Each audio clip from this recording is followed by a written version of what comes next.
Efendim bulunduğum yer Pera Palace Oteli. Niye buradayız? Şimdi biz çok önemli bir projenin peşindeyiz. Neyin peşindeyiz? Atatürk'ün İstanbul'daki ayak izlerinin peşindeyiz. Peki ne oldu? Niye İstanbul? Niye İstanbul? Okullu burada başlayacak harbiyesi. Ama daha sonraki süreçte Sultan Vahidettin'in yaveri olarak yurt dışına gidecek. Mütareke sonrası gelecek. Burada konaklayacak. Sonra Akaretler'deki ev, Şişli'deki ev, milli mücadelenin nasıl yapılacağına dair kafasında var olan her şeyler işte bu kentte tasarlanacak. Yani Güney cephesinden gelecek, işte 6 ayı biraz geçkin olarak buralarda kalacak ve buralarda teması. Biz de İstanbul'da olabildiğince Atatürk'ün ayak izlerini takip edeceğiz. Tabii tahmin edebilirsiniz ki buradaki uzunca Atatürk'ün kalmış olduğu bütün her günü tabii ki izlemeyeceğiz. Neden biliyor musunuz? Biraz da zor. Mücadeleden sonra 1927'dedir ilk defa İstanbul'a gelişi, Temmuz ayının başı. 31 kez gelecek İstanbul'a. Dolayısıyla ama burada çok önemli kararların alındığı işte izlerini takip edeceğiz. O izlerin ayağını bastığı o ilk ayak izi de Pera Palace Oteli. Biz de onun için efendim adımlarımızı buradan başlatıyoruz. Siz de benim gibi kahvenizi alın, bu belgeseli, Atatürk'ün ayak izini bizimle birlikte izleyiniz.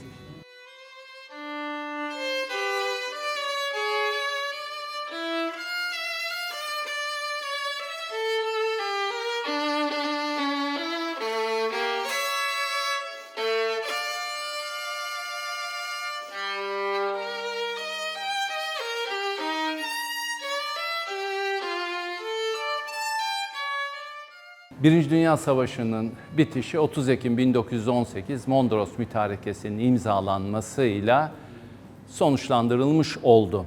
Ama tabii ki bu bir ateşkes antlaşması. Bu daha sonra ta Lozan Barış Antlaşması'yla savaş bitmiş olacak. Şimdi 30 Ekim 1918'de Mondros Mütarekesi imzalandığında Mustafa Kemal Paşa nerede? Suriye cephesinde.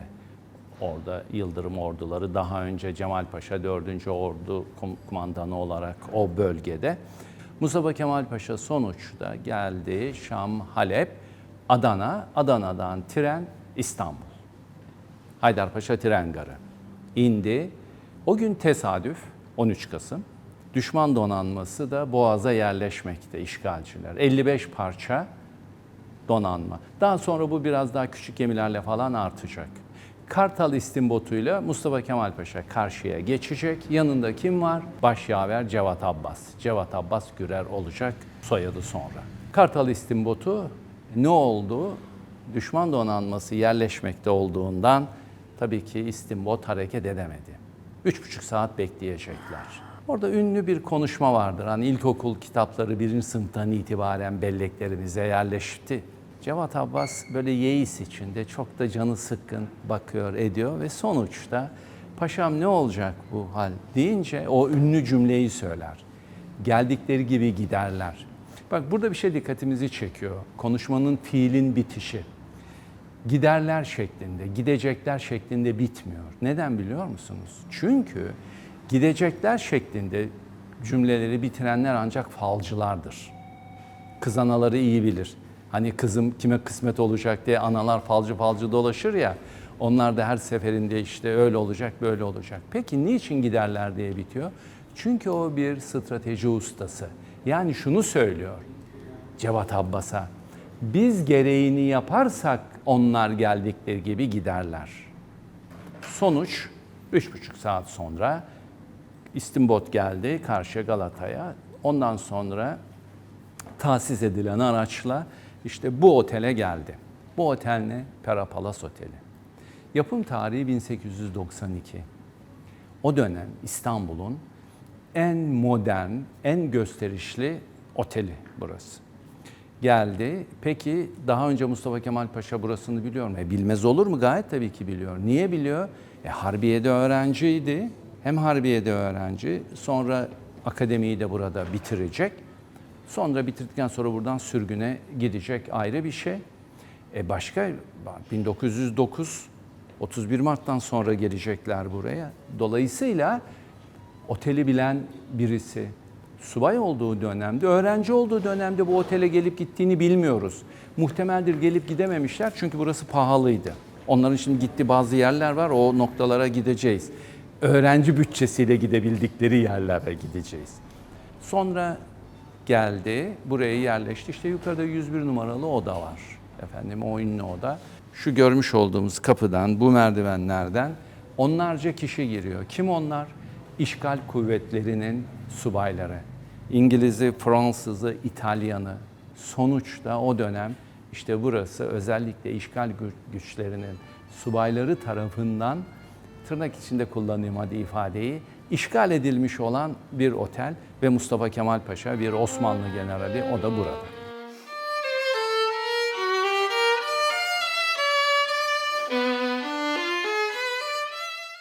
Mustafa Kemal Paşa bu otele geldi. Odasına güzel yerleşti. İfade ettiğim şekliyle kalabalık zaten otel. Yabancı işgal güçlerinin subayları, personeli, onlar da oturmakta. Kimisi yemeğini yiyor, kimisini çay kahvesini içiyor. Belki de İngilizler açısından çok alışkanlık tabii hepimizin bildiği işte bu hani 5 çayı civarı dediğimiz 5 o'clock diyorlar ya efendim. Hangi salonda efendim karşılaşıyor, oturuyor? Şimdi burada bir anekdot anlatacağım size. Onun yerini tam olarak bilmiyoruz. Tabii o hatıratlarda da onlar yok. Fakat İşgal İstanbul'uyla ilgili ben size biraz da farklı bir öykü anlatayım. Çünkü bu öyküyü dinlemiş birisiyim. Ne zaman dinledim ben bu öyküyü? 4 Ocak 1990 tarihinde emekli amiral Vehbi Ziya Dümer. Nerede anlattı? Anlattığı yer Bağdat Caddesi Şirin Apartmanı 2. kat. Kendisi emekli amiral, Harp Okulu'nda öğrenci, daha doğrusu lisede öğrenci. İstanbul gemiler geliyor. Onlar zaten orada Heybeliada'da ya okul. Onlar hepsini izliyorlar. Sonra geliyor okuldan. Bakın çok uzun uzun, hatta dönem karşısında kurşun kalemle tuttum notları. Sizlere de ben bir göstereyim. O anlattı, ben yazdım o tarihte. Bir küçük not ifade edeyim. Diyor ki,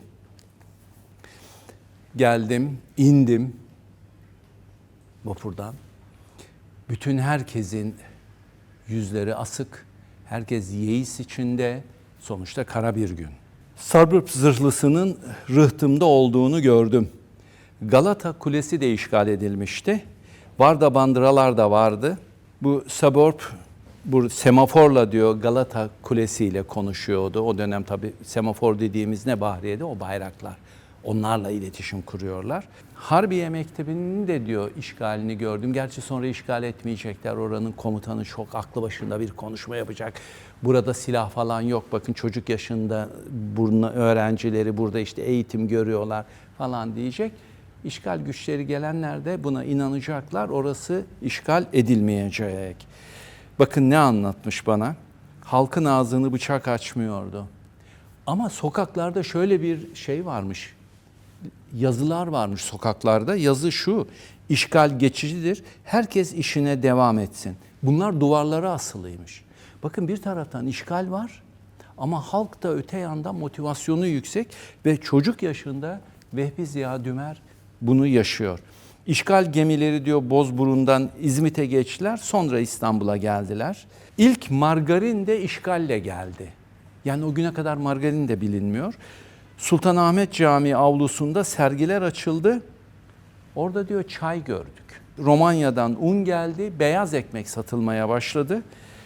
Harbi Umumi'de sefalet, mütarekede bir parça giderildi ve diyor mütareke döneminde şeker de geldi. Efendim bunu da paylaşmış olayım. Bu işgal günleriyle ilgili olarak az bilinen öykülerden birisi. İşte bu koşullarda Mustafa Kemal Paşa burada. Zaman zaman hani girişte ifade ettim ya, az önce dinlediniz. Halep'ten arkadaşı, iş adamı Salih Hansa, o da yanına geliyor. Doktor Ferit Rasim Talay, annesinde doktor, o hep yanındadır. Çok can arkadaşıdır o da zaten. O da zaman zaman gelip gidiyor. Mustafa Kemal Paşa Fransızca konuşuyor. Salih Fansa anladığımız kadarıyla İngilizce tercümelerde yardımcı olur. Ferit Rasim Talay da öyle. Burada olmasının sebebi o. Şu sorulabilir. Yaver nerede? Tabii ki yanına gelip gidiyor. Şunu unutmayalım ki Mustafa Kemal Paşa bir Osmanlı generalidir.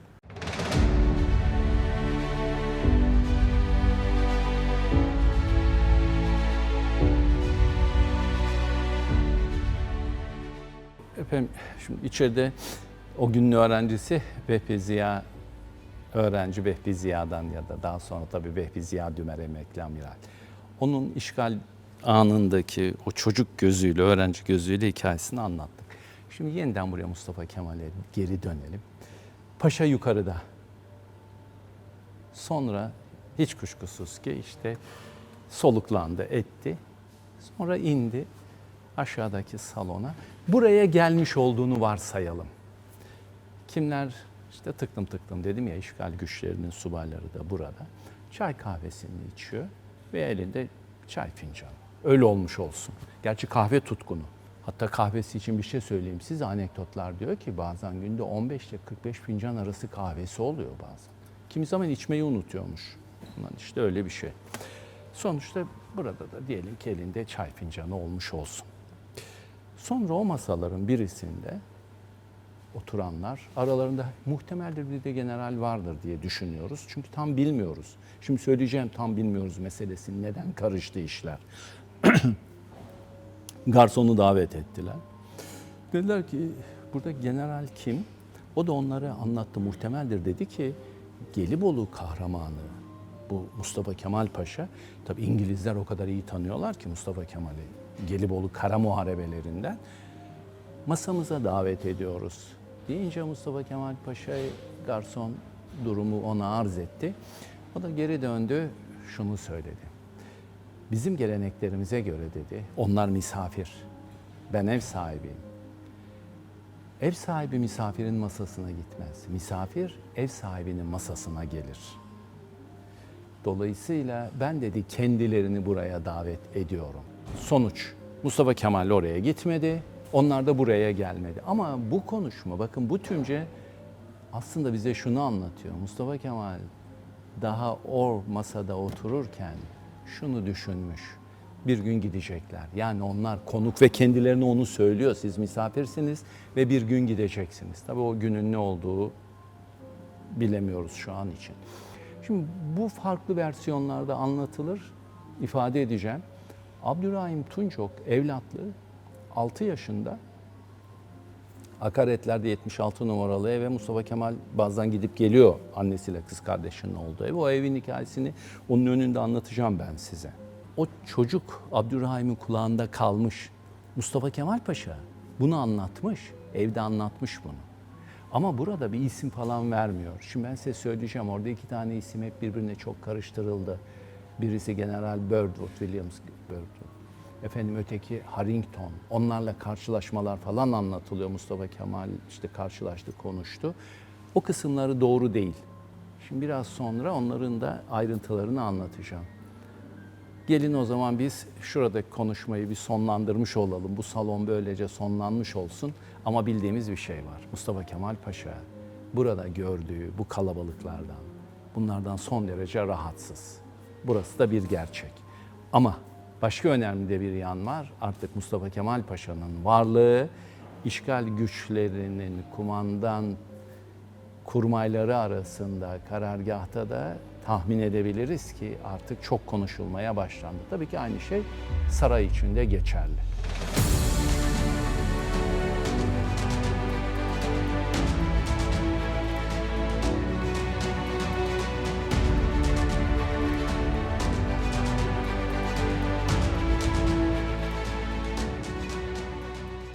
Mustafa Kemal Paşa buradayken çeşitli görüşmeler yaptı. Şimdi bu görüşmelerde konuşulanlar var. Örnek vereyim. General William Birdwood, içeride de söz ettim ya, Birdwood'un özelliği ne? Gelibolu'da. Gelibolu kara muharebelerinde Mustafa Kemal ile İngiliz birlikleri karşı karşıya geldi ya, orada çok iyi tanırlar. Sonra Charles Harrington. Kim bu? İşgal güçleri kumandanı. Şimdi bununla Mustafa Kemal Paşa'nın bu otelde karşılaştığı, konuştuğu anlatılır. Efendim şimdi bu doğru değil. Öyle bir kere oradan bir başlayayım. Asıl kimle karşılaştı, karşılaşmalar kimlerle konuşuldu onu söyleyeyim. Şimdi Yusuf Hikmet Bayur, efendim Sadi Borak, efendim Şevket Süreyya Aydemir, Enver Behnan Şapolyo gibi gördüğünüz üzere hani biz deve dişi gibi adamlar deriz ya. Onların hepsi bunu yazınca daha sonra benim gibi araştırmacılar da yazdıkları kitaplarda tabii ki onları referans aldı. Sonuçta bu isimler. Mesela Hasan İzzettin Dinamo, Kutsal İsyanı'nda her ne kadar hani romansa da ama referans verilir onun kendisine de. İşte bu karşılaşmalardan söz ederler. Şimdi efendim elimde Sadi Borak'ın Ata ve İstanbul kitabı var. Şimdi bakın burada Birdwood görüşmesini anlatır. Konuşma buna göre şudur. Efendim Birdwood geliyor. Yanında kim var? İşte zaten orada galiba kafalar karıştı. Doktor Ferit Rasim Talay. Gelir Birdwood, müsaade ister. Burada anlatılana göre söylüyorum. Efendim karşısına oturur. Gelibolu Savaşı konuşurlar ve Birdwood nasıl oldu da siz bizi yendiniz diye sorar. Mustafa Kemal Paşa da der ki doktora, doktor bana bir kağıt ver, o da reçete boş verdi. Bir de efendim küçük bir kurşun kalem, başında bir muhafazası var onun. Hani zarf mazruf lafını kullanırız ya efendim. Gümüş onun başlığı, küçük kurşun kalem. Mustafa Kemal Paşa'nın elinde.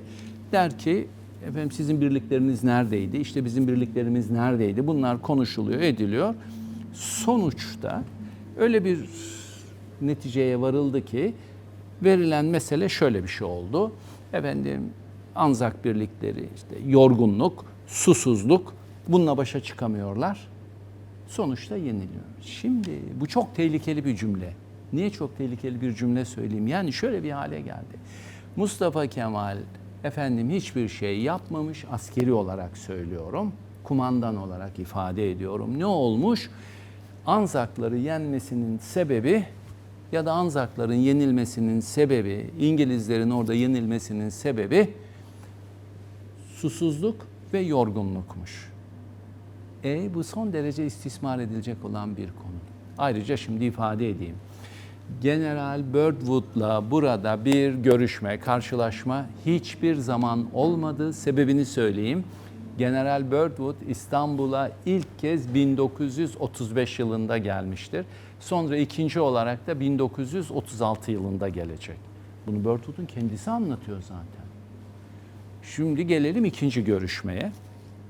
İkinci görüşme bu işgal güçleri kumandanı Charles Harrington.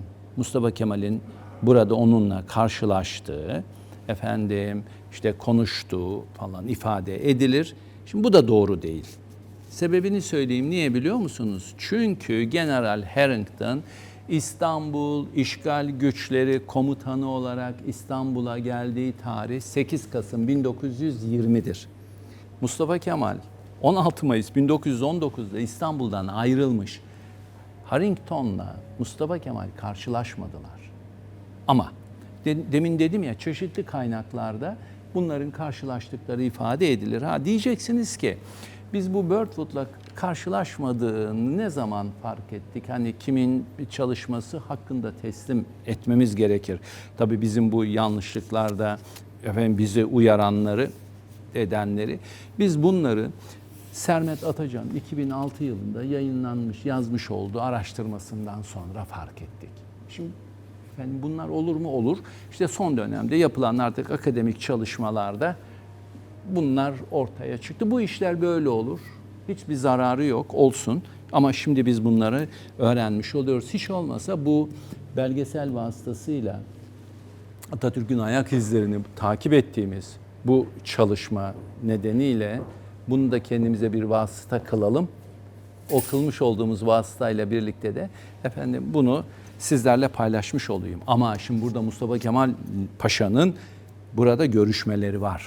Mesela bu görüşmelerden birisi Avustralyalı gazeteci bu Peacock'la çok önemli bir görüşme var. Şimdi bu görüşmeyi Avustralya'da The Sun, The Herald bu gazeteler yayınladı. Bu gazetelerin yayınlamasından sonra zaman zaman bunlar tekrarlandı. Hatta biraz daha geliştirildi sevgili arkadaşlar. Buradaki görüşme anlayabildiğimiz kadarıyla Avustralyalı gazeteciyle 13 Aralık 1918. Avustralya'da ilk yayınlandığı tarih 28 Aralık 1918. Şu düşünülebilir. Efendim Avustralyalı gazeteci niçin burada? Yahu bütün dünya basını burada zaten. Avustralyalı gazetecinin olması çok doğal. Anzak birlikleri savaşmış Gelibolu'da. Aynı Anzak birlikleri Avustralya, Yeni Zelanda kuvvetleri biliyorsunuz Büyük Britanya devletinin bugün de olduğu gibi sevgili arkadaşlar genel valilik çok anlaşılabilir. Niçin burada Avustralyalı gazeteci de?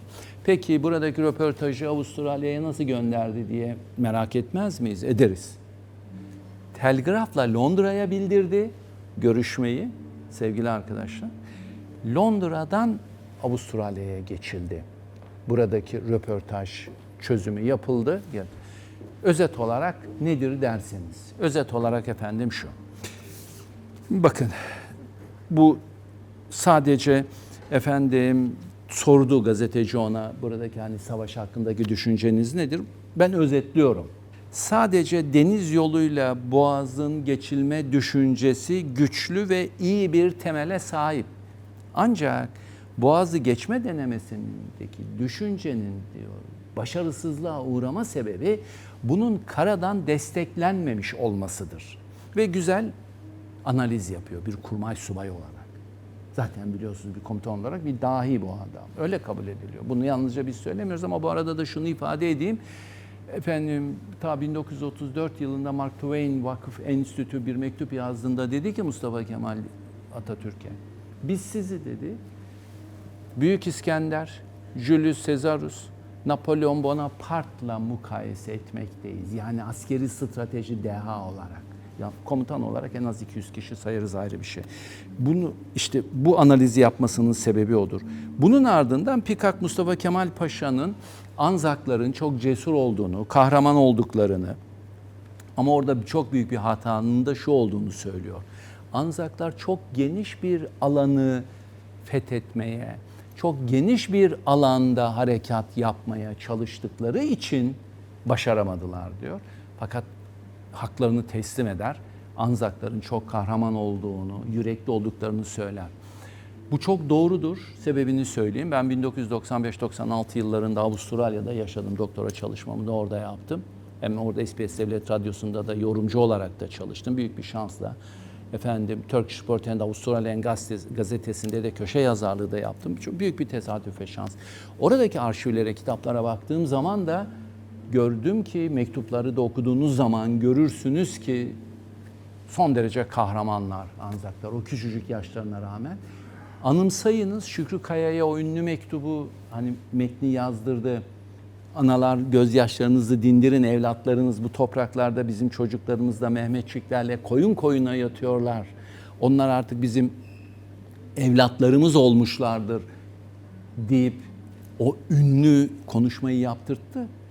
Ve dünya basınında yayınlandı Avustralya'da. Ondan sonra tabii Mustafa Kemal Paşa, Atatürk onlar için bir kez daha yüreklerinin en derinliklerine kazınan birisi olarak yerleşti. Bakın daha bu tarihte Avustralyalı gazeteciye onların nedenli kahraman olduğunu söyler ve cesurca savaştıklarını söylemiş orada yazılmıştır. Sonra peki burada bir görüşme daha var aslında. Bir gazeteci, şimdi bu gazeteci kim? World Price. Kimdir bu? Daily Mail gazetesinin buradaki temsilcisi. Bakınız bunu işte Sadi Borak evet bunu doğru anlatır. Bu doğrudur. Bu gazeteciyle görüşmesi. Kendisi söyler. Yine gazetecinin yani Price'ın söylediğine göre 14 Kasım'da buradalar. Ve burada hem yabancı hem de Türk gazeteciler var. Anlaşılan o ki o gün kalabalık burası. Çünkü niye 13 Kasım'da gelmiş demek ki duyulmuş. Mustafa Kemal Paşa'nın geldiği de duyulmuş. O nedenle de burada olabilirler. Türk gazetecilerin gelme sebebi çeşitli röportajlar yapılıyor.